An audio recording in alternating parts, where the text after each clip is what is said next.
Joining us now are Robin and Susan, and we are collaborating on a few fun things. I've known Robin for years. Susan, we just met, and she is absolutely delicious. Welcome to the show. How are you two? I am great. How are you? Good. I feel like we have this like kindred spirit from the second that Absolutely. we've been talking, Susan and I. When you walked in the door, I said, oh, she's here, you know? I'm so excited. Yes, thank you. And not that I'm not excited about seeing you, Robin, but we've known each other for a couple of decades now. I'm equally excited to know you. Robin put the two of us together. Yeah, absolutely. I'm so excited about meeting you and working with you on Me too. some projects coming up. So I want to know about Susan and the Lunchbox Heroes. Long story short, Susan and I connected 10 years ago when I was involved with another company, UHE. You remember that because you were also part of that.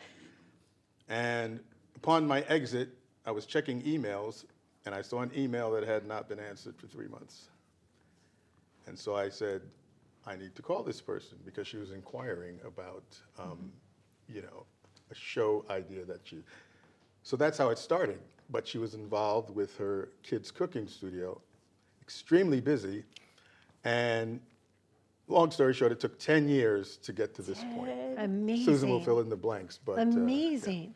So yeah, Susan, tell us about that Lunchbox Heroes. It's Yeah. connecting food, family. It really is, and we're so excited about sharing our positive message with the world, really, about reconnecting families around the table, cooking together, making those memories together. And, we really are a docuseries food storytelling series because I feel like, kids and families, we are all real life, and that's really what the series is about. And it is portraying all these great memories that we build together around cooking and around food.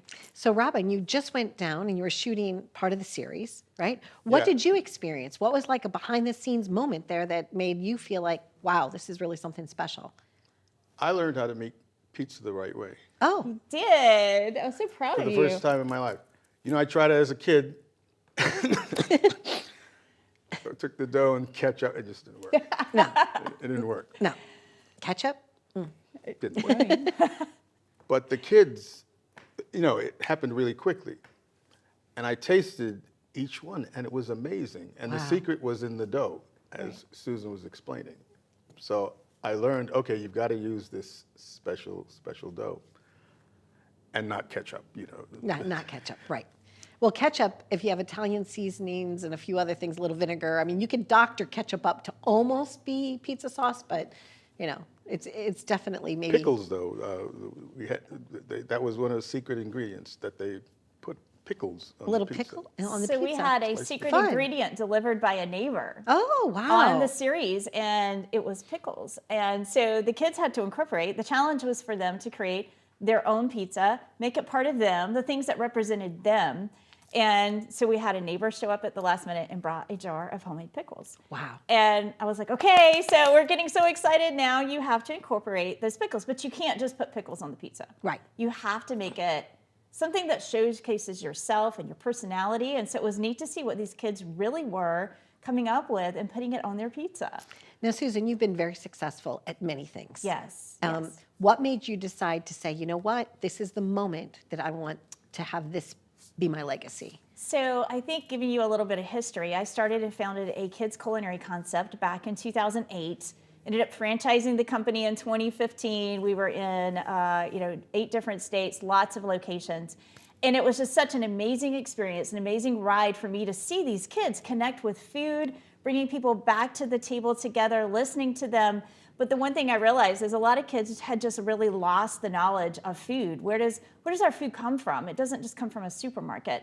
And so it was important that I find a way, after I sold that company in 2022, to bring this positive message, to really understand the farmers and the food and how it grows, and bring that all together in a series that we can help educate everyone now about the importance of food and storytelling, and all of us bonding together and really going back to our roots of storytelling and memory making, because we all have food and thoughts and stories that make up who we are. So I have to ask you a question. Susan. Table just turned. I know. The tables are being turned. So my question for you, and I'm Okay. sure everyone, all of your fans want to know the answer to this question. You Okay, ready? I'm ready. I'm ready. Okay. So what is your fondest memory surrounded by food? Because we all have stories that make us part of who we are, and we're all who we are because of food and people cooking for us and the love and the passion that goes into all of that. So I know you must have a food story from your childhood or in the past that you want to share with us. I do. Okay, here we go.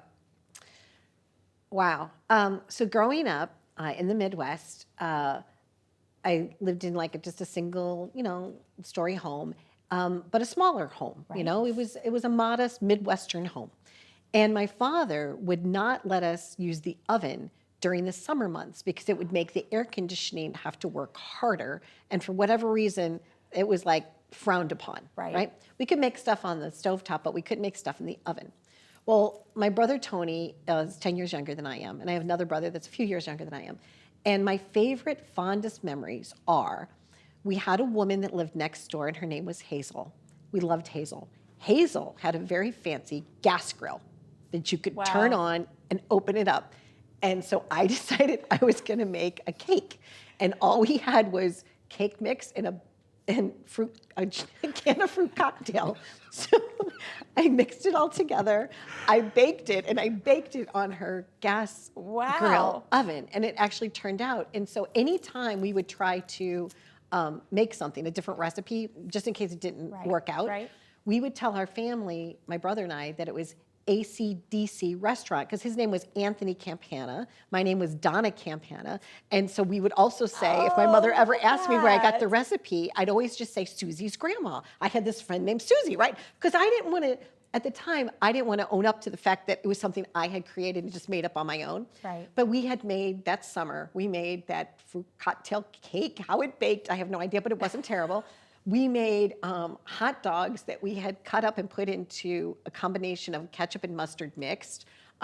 So many different recipes, but that summer was some of my fondest memories of my little brother. And then my middle brother, Michael, would eat it, and he would tell us that it was good, even if it was awful. So I haven't thought about that in a long time, but there you go. I don't think I've ever shared that. Oh, so we all know a secret now. So AC/DC restaurant, there you go. Awesome. Well, that's what our series is all about, is really sharing those stories, creating new stories together, and that's what connects us as a family and as a society. So we're so excited about sharing our farmers' stories, helping these kids understand where food comes from, letting them reconnect as a family together, and watching our series.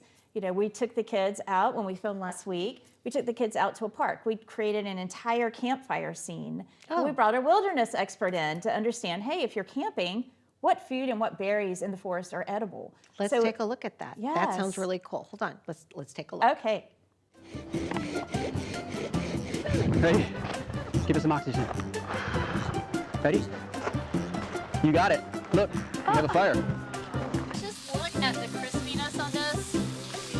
That you can see the prosciutto is all nice and crispy.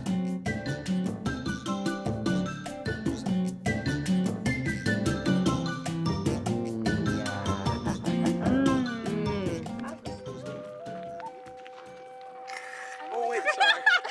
All right, don't get too excited over the music and start twerking.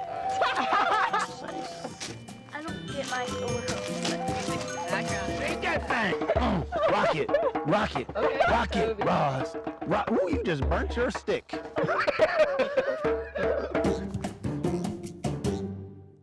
Excellent. That's fantastic. Such a Really looking fun forward to time. working with you on this. And Robin, of course, always working with you on this. Any final thoughts before we wrap up? We're talking about Lunchbox Heroes. TheLunchboxHeroes.com. We'd love to hear from all of our followers. Ask us questions. We're actually having some social media contests coming up where we can connect with lots of great people and make lots of new friends. Wonderful. Can't wait. I'm ready. I'm hungry now for peanut butter and jelly for some reason. I don't know why. Is that considered cooking, Susan? No? Maybe. Okay. Maybe Put we it in a slice heart banana. shape, give it a little flair. Little flavor. All right. Well, whatever you're having for lunch today, we hope that you enjoyed joining us. And we would love to hear from you as well. So you can reach out to us or to their website and tell us what your favorite recipes are. Be well.